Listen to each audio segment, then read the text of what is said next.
আসসালামু আলাইকুম প্রিয় দর্শক, মঞ্চের আলোচনায় আজ আমাদের সঙ্গে অতিথি হিসেবে আছে। বাংলাদেশে 12 তারিখের ভোটে মাঠের বাইরে রাখা হয়েছে আওয়ামী লীগকে। তবে দলটি ভোটের যুদ্ধে না থেকেও যে বড় প্রাসঙ্গিক সে খবর প্রকাশিত হয়েছে একাধিক গণমাধ্যমে। দেশটির 300 আসনের বেশিরভাগই জয় পরাজয়ের বড় ফ্যাক্টর এখন আওয়ামী লীগের ভোট ব্যাংক। সে কারণে দলটির সমর্থকদের ভোট নিজেদের বাক্সে টানতে দুই প্রধান প্রতিপক্ষ বিএনপি ও জামাতে ইসলামী যে কৌশল নিয়েছে তা দেখে দাদা ঠাকুরের গানের কথাই মনে পড়ে যেতে পারে। শরৎচন্দ্র পণ্ডিতের সেই গানের লাইন, আমি ভোটেরও লাগিয়া ভিখারি সাজেনো ফিরিনুগো দাঁড়ে দাঁড়ে। তবে বিএনপি ও জামাতের জন্য দুঃসংবাদ দিচ্ছে আওয়ামী লীগের শীর্ষ নেতৃত্বের সবশেষ বৈঠকের সিদ্ধান্ত। দলটির সূত্রে জানা গেছে 9 ফেব্রুয়ারি কলকাতায় অনুষ্ঠিত আওয়ামী লীগের প্রেসিডিয়াম কমিটির বৈঠকে বাংলাদেশের 12 ফেব্রুয়ারি ভোটকে ঘিরে 3টি সিদ্ধান্ত হয়েছে। এই সিদ্ধান্তগুলো দলটির নেতারা দেশে থাকা নিজ নিজ এলাকার নেতাকর্মীদের পাঠিয়ে দিচ্ছেন। সূত্রগুলো বলছে, এসব সিদ্ধান্ত হওয়া সত্ত্বেও বিভিন্ন আসনের প্রার্থীরা আওয়ামী লীগের ভোটের জন্য নিজ নিজ এলাকার নেতাদের সাথে যোগাযোগ করছেন। দেশের বাইরে থাকা নেতারা নিজ নিজ এলাকার প্রার্থীদের আশ্বাস দেওয়ার কথাও জানা গেছে। অন্যদিকে সরকার একাধিক সূত্র বলছে, আওয়ামী লীগের ভোটাররা যদি ভোট দিতে না যায় তাহলে গোপালগঞ্জ সহ বেশ কিছু জেলার আসনে কেন্দ্রে ভোটারদের খুঁজে না পাওয়া যেতে পারে। তবে এমন আশঙ্কায় সরকার একদিকে চিন্তিত হলেও অন্যদিকে সরকার একটি পক্ষ তাতে খুশিও হচ্ছে। ছলে বলে কৌশলে হ্যাঁ ভোটকে জেতাতে সরকারের যে পক্ষটি মাঠে নেমেছে তাদের কাছে আওয়ামী লীগের ভোটাররা ভোট কেন্দ্রে কম গেলে স্বস্তির বিষয়। বিস্তারিত জানতে চলুন যাওয়া যাক বিশ্লেষণে।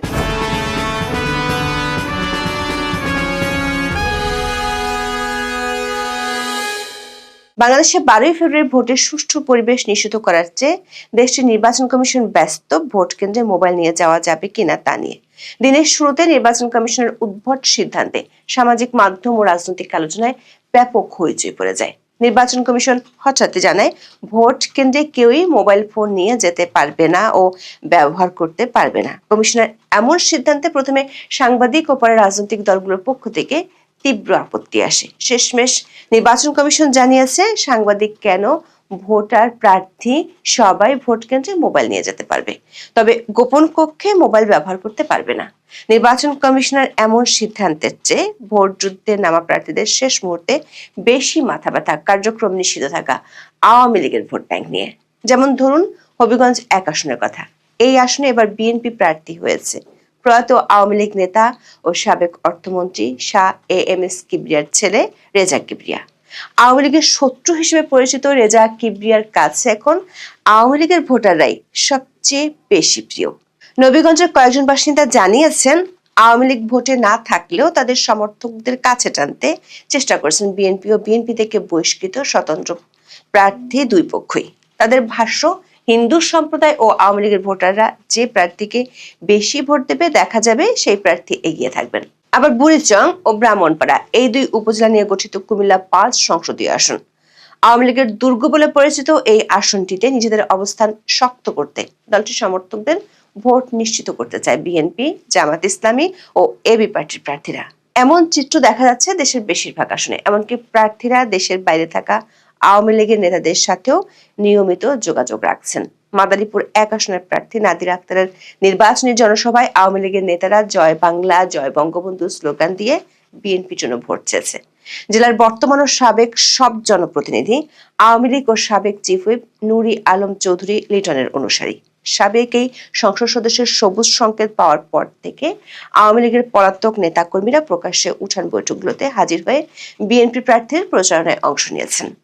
আবার বাংলাদেশে এমন কিছু আসন আছে যেখানে সংখ্যালঘুদের ভোট বেশি, যেমন যশোর 4 অভয়নগর বাঘারপাড়া সদরের বসুন্ধিয়া ইরান আসনটির কথা বলা যায়। এই আসনের সংখ্যালঘু ভোটারের সংখ্যা প্রায় 71,000। তারা আওয়ামী লীগের ভোট ব্যাংক বলে প্রচার আছে। তাদের ভোটই নির্ধারিত হবে প্রার্থীর জয় পরাজয়। জামাত ও বিএনপির প্রার্থীরা এই আসনে ভোটারদের কাছে যাওয়ার চেয়ে আওয়ামী লীগের শীর্ষ নেতৃত্বকে ম্যানেজ করাটাই বেশি বুদ্ধিমানের কাজ বলে মনে করছে। আবার সংখ্যালঘু ভোটার বেশি এমন আসনগুলোতে ভোটারদের উপর চাপও আছে। নির্যাতন নিপীড়ন থেকে বাঁচতে তাদেরকে ভোট কেন্দ্রে যেতেই হবে। দেশের এমন আসনগুলোতে আওয়ামী লীগের ভোটাররা কি করবে তাও নানা আলোচনায় উঠে এসেছে। আওয়ামী লীগের একাধিক সূত্র বলছে, ভোটের দিন মানে 12ই ফেব্রুয়ারি আওয়ামী লীগের নেতাকর্মী ও সমর্থকরা কি করবে সে বিষয়ে কলকাতায় দলটির প্রেসিডিয়াম সদস্যদের বৈঠক অনুষ্ঠিত হয় 9ই ফেব্রুয়ারি সন্ধ্যায়। বৈঠকে মোফাজ্জল হোসেন চৌধুরী, মায়া ও জাহাঙ্গীর কবির নানক উপস্থিত ছিলেন।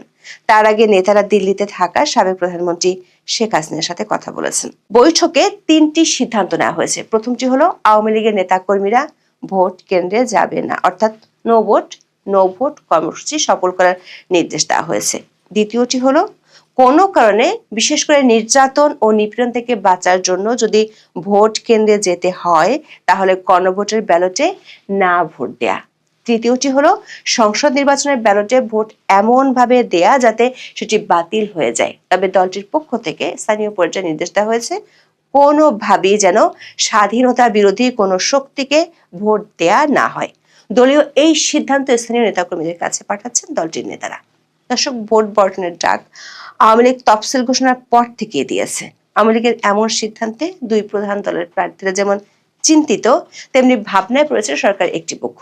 প্রশ্ন হলো, সবার নজরে কেন আওয়ামী লীগ ভোটাররা? সেই প্রশ্নের উত্তর রয়েছে দলটির প্রাপ্ত ভোটের ইতিহাসে। শেখ হাসিনার আমলে হওয়া গত 3টি ভোটে তো বটেই, বাংলাদেশের সবকটি ভোট নিয়ে হেরো পক্ষের হাজারো নালিশ রয়েছে। 2001-এর 1 অক্টোবর বাংলাদেশের 8ম জাতীয় সংসদ নির্বাচনে শেখ হাসিনার দল 300টি আসনের মধ্যে মাত্র 62টি আসন পেয়েছিল, কিন্তু ভোট পেয়েছিল 40.13%। মাত্র 1% বেশি ভোট পেয়ে এবং সেই সময় শরিক জামাতের ভোটের জোরে 2/3 সংখ্যাগরিষ্ঠতা পায় খালেদা জিয়া নেতৃত্বাধীন জোট। নির্বাচন পর্যবেক্ষকরা বলছেন, আওয়ামী লীগ মাঠে না থাকায় এই বিপুল পরিমাণ ভোটকে সুইং ভোট হিসেবে ধরা হবে। প্রতি নির্বাচনে এই সুইং ভোট থাকে 2 থেকে 7%। পর্যবেক্ষকরা মনে করেন বাংলাদেশে এবার প্রায় 40% ভোট সুইং ভোট হয়ে যেতে পারে শুধু আওয়ামী লীগের ভোট ব্যাংকের জন্য। এই ভোটকে পকেটে টানতে স্বাভাবিকভাবেই কোমর বেঁধে নেমেছে ভোটের মাঠে প্রতিদ্বন্দ্বিতা করছে এমন সব পক্ষ। একাধিক জনমত জরিপেও এই তথ্য উঠে এসেছে। একটি জরিপে বলা হয়েছে আওয়ামী লীগের 48% ভোটার এবার বিএনপিকে ভোট দেবেন। Uncovering public pulse finding from a nationwide survey শীর্ষক মতামত সমীক্ষা রিপোর্টে এই চিত্র পাওয়া গিয়েছে। কিন্তু এই ভোটাররা যদি ভোট দিতে না যায় তাহলে ভোট কাস্টিং এর হারে ব্যাপক ধসনা। সরকার একাধিক গোয়েন্দা সংস্থার রিপোর্টে বলা হয়েছে গোপালগঞ্জ, মাদারীপুর, শরীয়তপুর এমনকি বরিশাল ও রংপুরের বেশ কয়েকটি আসনে কাস্টিং ভোটের হার দেখে লজ্জা পেতে হতে পারে। যদি নির্বাচনে চাপ প্রয়োগ করা না হয় এবং কোনো ধরনের কারচুপি না হয় তাহলে এসব জেলার আসনে ভোটের হার কমে যাবে। তবে সরকারের যে পক্ষটি যে কোনো মূল্যে গণভোটে হ্যাকে জয়যুক্ত করতে চায় তারা বিষয়টিকে ইতিবাচক হিসেবে দেখছে।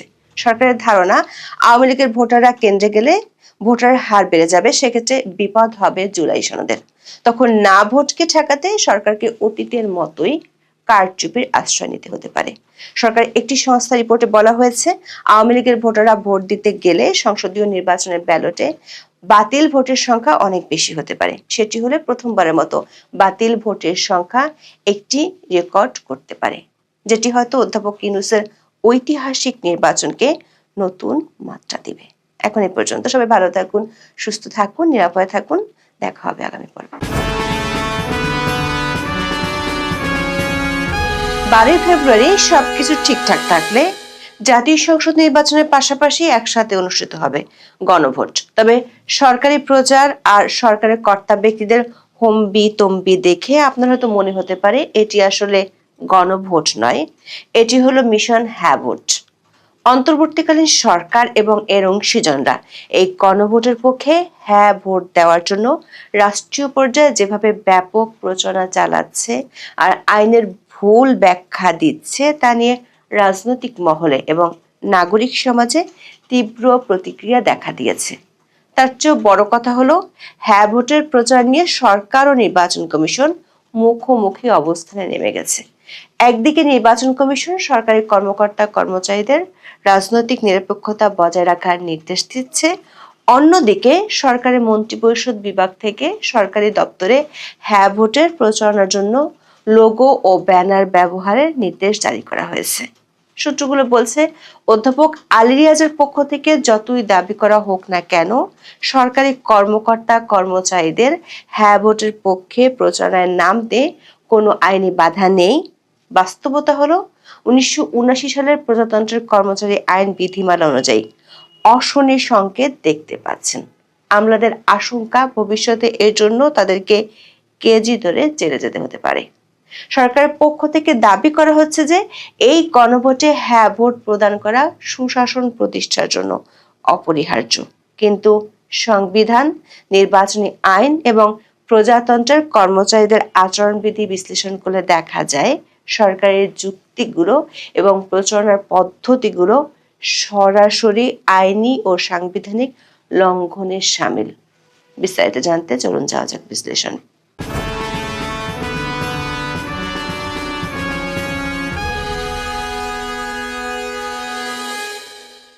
বাংলাদেশের সংবিধানে গণভোটের বিধানটি কখনোই স্থিতিশীল ছিল না। 1972 সালের মূল সংবিধানে গণভোটের কোনো উল্লেখ ছিল না, কারণ সংসদীয় গণতন্ত্রের মূল দর্শনে সংসদকে জনগণের আকাঙ্ক্ষার সর্বোচ্চ কেন্দ্র হিসেবে গণ্য করা হতো। তবে 1975 সালের পরবর্তী সামরিক শাসনামলে সংবিধানের বিভিন্ন পরিবর্তনের মাধ্যমে গণভোটের ধারণাটি সংবিধানে যুক্ত করা হয়। বিশেষ করে জিয়াউর রহমানের শাসনামলে 142-এর 1-এর ক অনুচ্ছেদ যুক্ত করার মাধ্যমে সংবিধানের মৌলিক কিছু স্তম্ভ সংশোধনের ক্ষেত্রে সংসদের 2/3 ভোটের পাশাপাশি গণভোটের বাধ্যবাধকতা রাখা হয়েছিল।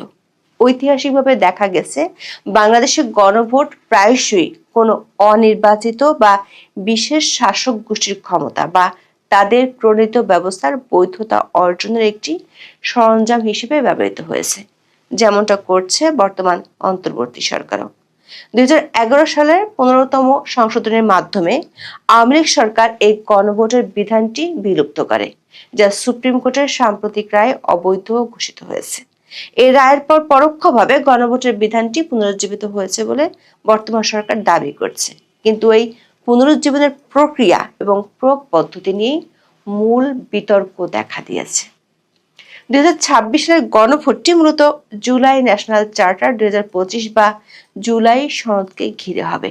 এই সনদে 80টিরও বেশি সংস্কার প্রস্তাব অন্তর্ভুক্ত করা হয়েছে, যার মধ্যে 49টি প্রস্তাব সরাসরি সাংবিধানিক পরিবর্তনের সাথে জড়িত। এই সংস্কারগুলো আপাত দৃষ্টিতে ইতিবাচক মনে হলেও যে পদ্ধতিতে জনগণের কাছ থেকে এর সমর্থন আদায়ের চেষ্টা করা হচ্ছে, অনেক বিশ্লেষকের মতে তা আইনি ও সাংবিধানিক ত্রুটিতে ভরপুর। গণভোটে হ্যাঁর পক্ষে সরকার যে আদা জল খেয়ে নেমেছে, তাতে সরকার পক্ষের অন্যতম প্রধান যুক্তি হলো হ্যাঁ ভোট দেওয়া মানে সুশাসন কায়েম করা এবং না ভোট মানে পূর্বের ফ্যাসিবাদী ব্যবস্থায় ফিরে যাওয়া। আইন বিশেষজ্ঞরা মনে করেন সরকার এই ধরনের প্রচারণার 3টি প্রধান আইনি ও নৈতিক ত্রুটি রয়েছে। প্রথমত, এটি লেভেল প্লেইং ফিল্ড বা সমান সুযোগের অভাব তৈরি করছে। একটি গণতান্ত্রিক নির্বাচনে বা গণভোটে রাষ্ট্রীয় ক্ষমতা ও সম্পদ ব্যবহার করে কোনো এক পক্ষের হয়ে প্রচার চালানো আইনের শাসনের পরিপন্থী। অন্তর্বর্তীকালীন সরকারের ম্যান্ডেট বা কার্যপরিধি হলো একটি সুষ্ঠু নির্বাচন আয়োজন করা, কোনো বিশেষ রাজনৈতিক এজেন্ডাকে রাষ্ট্রীয় প্রোপাগান্ডার মাধ্যমে জনগণের উপর চাপিয়ে দেওয়া নয়। যখন সরকার রাষ্ট্রীয় টেলিভিশনে, ওয়েবসাইটে এবং ডিজিটাল প্ল্যাটফর্মে কেবল হ্যাঁ ভোটের প্রচারণা চালায়, তখন তা না ভোটের সমর্থকদের জন্য একটি বৈষম্যমূলক পরিবেশ তৈরি করে। দ্বিতীয়ত, এ ধরনের প্রচারের ক্ষেত্রে সরকারি কর্মকর্তা কর্মচারীদের অন্তর্ভুক্ত করা হচ্ছে, তা স্পষ্টতই 1979 সালের প্রজাতন্ত্রের কর্মচারী আচরণ বিধিমালার লঙ্ঘন। সরকারের পক্ষে হ্যাঁ ভোটের প্রচার চালাতে গিয়ে গত 18 জানুয়ারি প্রধান উপদেষ্টার বিশেষ সহকারী অধ্যাপক আলী রিয়াজ রাজধানীতে বিভাগীয় কর্মকর্তা প্রতিনিধিদের মতবিনিময় সভায় বলেছেন, গণভোটে হ্যাঁর পক্ষে প্রচার চালাতে প্রজাতন্ত্রের কর্মচারীদের কোনো আইনগত বাধা নেই। কিন্তু আমাদের বিশ্লেষণ হলো, হয় তিনি আইন জানেন না, না হয় তিনি আইনের ব্যাখ্যাকে নতুন করে দাঁড় করাচ্ছেন। দর্শক, সংবিধানের 133 অনুচ্ছেদের অধীনে প্রণীত হয়েছে 1979 সালের গভর্নমেন্ট সার্ভিস কন্ডাক্ট রুলস। এই আইনের 25 ধারা অনুযায়ী কোনো সরকারি কর্মচারী প্রত্যক্ষ বা পরোক্ষভাবে কোনো রাজনৈতিক আন্দোলনে বা নির্বাচনে অংশগ্রহণ করতে পারবেন না। সেজন্য মন্ত্রিপরিষদ বিভাগ থেকে সরকারি দপ্তরে হ্যাঁ ভোটের প্রচারণার নির্দেশ দেওয়া এবং কর্মকর্তা কর্মচারীদের এই প্রক্রিয়ায় সম্পৃক্ত করা এই বিধিমালার চরম লঙ্ঘন। ধারা 25-3 অনুযায়ী কোনো সরকারি কর্মচারী কোনো নির্বাচনী প্রচারণার প্রভাব খাটাতে পারেন না। সরকারের পক্ষ থেকে বলা হচ্ছে এটি একটি জাতীয় সংস্কার কর্মসূচি, তাই এটি রাজনৈতিক নয়। কিন্তু যখনই কোনো প্রচারণার লক্ষ্য হয় জনগণের ভোটকে একটি নির্দিষ্ট বিকল্পের দিকে প্রভাবিত করা, তখন সেটি সংজ্ঞাগতভাবেই রাজনৈতিক প্রচারণায় পরিণত হয়।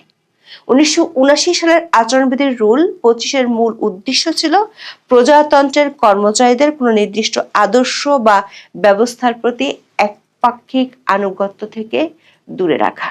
বর্তমান অন্তর্বর্তীকালীন সরকার এই বিধির একটি মন গড়া ব্যাখ্যা দিচ্ছে যে রাষ্ট্রীয় সংস্কারের প্রচারণা রাজনৈতিক নয়, কিন্তু আইনি মানদণ্ডে যে কোনো নির্বাচনী প্রক্রিয়া ভোটারদের প্রভাবিত করার চেষ্টা, তার সংস্কারের নামই হোক বা উন্নয়নের নামই হোক, একটি রাজনৈতিক কাজ। সূত্রগুলো বলছে সরকারের পক্ষ থেকে যতই বলা হোক না কেন, আপনারা জানেন গণভোটের পক্ষে প্রচারে নামলে ভবিষ্যতে বিপদে পড়তে পারেন তারা। বিষয়টি তারা নির্বাচন কমিশনকে ইতিমধ্যে জানিয়েছেন। নির্বাচন কমিশন সেই কারণে বলছে সরকারি কর্মচারীরা হ্যাঁ এর পক্ষ নিয়ে প্রচারণায় অংশ নিতে পারেন না। নির্বাচন কমিশনার আনোয়ারুল ইসলাম সরকার বলেছেন, নির্বাচনের দায়িত্বে থাকা কর্মকর্তারা গণভোটের প্রচার করবেন, কিন্তু পক্ষে বিপক্ষে যাবেন না। তবে সরকার যেভাবে মাঠ প্রশাসনকে ব্যবহার করে প্রচারণা চালাচ্ছে, তাতে কমিশনের নিরপেক্ষতা প্রশ্নবিদ্ধ হচ্ছে। গণভোট নিয়ে সরকারের ভয় আরেকটি জায়গায়, যেটি তৈরি করতে পারে নতুন বিরোধ। সূত্রগুলো বলছে গণভোট রায় যদি না জিতে যায়, তাহলে ভবিষ্যতের সবচেয়ে বড় সমস্যা দেখা দেবে তত্ত্বাবধায়ক সরকার ফিরিয়ে আনা নিয়ে। 2025 সালের 20 নভেম্বর সুপ্রিম কোর্টের অ্যাপিলেট ডিভিশনের পূর্ণাঙ্গ বেঞ্চে তত্ত্বাবধায়ক সরকার ব্যবস্থা পুনর্বহালের রায় দেন। ওই রায় বলা হয় তত্ত্বাবধায়ক ব্যবস্থাটি 14তম সংসদ নির্বাচন থেকে কার্যকর হবে এবং আসন্ন 13তম সংসদ নির্বাচনে এর প্রয়োগ হবে না। এই রায়ের পর গণভোটের যৌক্তিকতা নিয়ে একটি বিশাল প্যাকেজ প্যারাডক্স তৈরি হয়েছে। সেটি হলো গণভোটের একটি অন্যতম প্রস্তাব হলো তত্ত্বাবধায়ক সরকার ব্যবস্থার স্থায়ী রূপদান।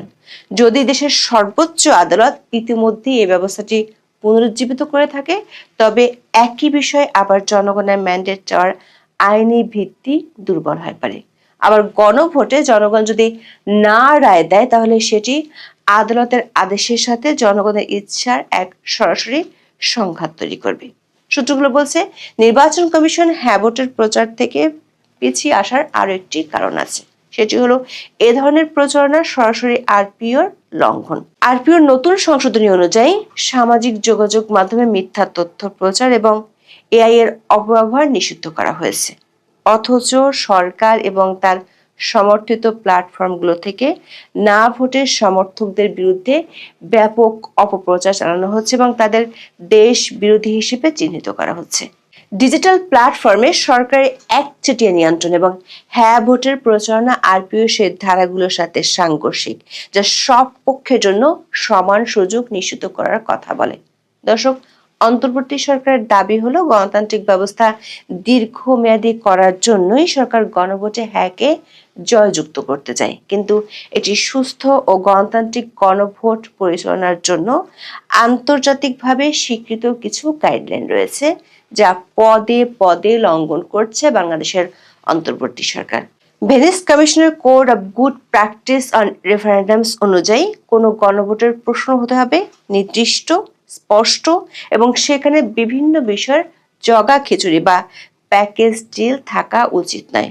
অথচ 2026 সালের গণভোটে ভোটারদের একটি মাত্র হ্যাঁ বা না ভোটের মাধ্যমে পুরো 84টি পয়েন্টে জুলাই সনদটিকে গ্রহণ বা বর্জন করতে বলা হচ্ছে। বিশেষজ্ঞরা মনে করেন এটি ভোটারের স্বাধীনতার পরিপন্থী। একজন ভোটার হয়তো প্রধানমন্ত্রীর 2 মেয়াদের সীমা সমর্থন করেন, কিন্তু তিনি হয়তো দ্বিকক্ষ বিশিষ্ট সংসদের ধারণাটি পছন্দ করেন না। অথচ তাকে বাধ্য হয়ে হয় পুরো প্যাকেজটি গ্রহণ করতে হচ্ছে অথবা পুরোটি বর্জন করতে হচ্ছে। এই পদ্ধতিটি ভোটারের ইকুইটি অফ চয়েস বা পছন্দের সমতাকে বিনষ্ট করে। ভেনিস কমিশনের মতে একটি গণভোটের প্রশ্নে একটি মাত্র মূল বিষয় থাকা উচিত। বাংলাদেশের গণভোটে একই সাথে তত্ত্বাবধায়ক সরকার, দ্বিকক্ষ বিশিষ্ট সংসদ, প্রধানমন্ত্রীর মেয়াদের সীমা এবং আরো অনেকগুলো বিষয়কে একটি প্যাকেজ হিসেবে আনা হয়েছে। এটি ভোটারদের বিভ্রান্ত করে। আন্তর্জাতিক আইনে একে ম্যানিপুলেটেড টেকনিক বা প্রভাবিত করার কৌশল হিসেবে দেখা হয়। ভেনিস কমিশনের গাইডলাইন 3 এর 1 খ অনুযায়ী রাষ্ট্রীয় কর্তৃপক্ষকে গণভোটের প্রচারে নিরপেক্ষ থাকতে হবে। সরকার কেবল হ্যাঁ ভোটের সপক্ষে যুক্তি দিচ্ছে এবং না ভোটকে ফেসিবাদ হিসেবে চিত্রিত করছে। এটি ভোটারদের স্বাধীন মতামত গঠনে বাধা সৃষ্টি করে। দর্শক, সরকারের পক্ষ থেকে যে গণতন্ত্রের কথা বলা হচ্ছে, সেই গণতন্ত্রে না ভোট দেওয়ার অধিকার এবং বর্জনের অধিকার সমানভাবে গুরুত্বপূর্ণ। কিন্তু বাংলাদেশ সরকার যেভাবে একপাক্ষিক প্রচারণা চালাচ্ছে এবং না ভোট প্রচারকারীদের ষড়যন্ত্রকারী বা ফেসিবাদীদের দোসর হিসেবে চিহ্নিত করছে, তাতে একটি ভয়ভীতির পরিবেশ তৈরি হয়েছে।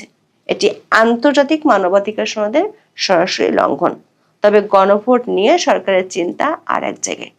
গোয়েন্দা সূত্রগুলো বলছে গণভোটের কারণে নির্বাচনে সহিংসতার আশঙ্কা বহুগুণে বেড়ে গেছে। যদিও নির্বাচন কমিশন বলছে তারা প্রস্তুত, কিন্তু দুটি ভিন্ন ব্যালট পেপার ব্যবহার এবং ভোটারদের দীর্ঘ সময় লাইনে থাকা একটি বিশৃঙ্খল পরিস্থিতি তৈরি করতে পারে। তবে পরিণাম যাই হোক না কেন, সরকার অতীতের সামরিক সরকারগুলোর মতো হ্যাকে বিপুল ব্যবধানে জয়ী করতে চায়। সেটি হলে টাকা খরচ করে গণভোট আয়োজন করার চেয়ে অধ্যাদেশের মাধ্যমে সরকারের সিদ্ধান্তগুলো জারি করা ছিল অনেক বেশি যৌক্তিক। এখন এই পর্যন্ত। সবাই ভালো থাকুন, সুস্থ থাকুন, নিরাপদে থাকুন। দেখা হবে আগামী পর্বে।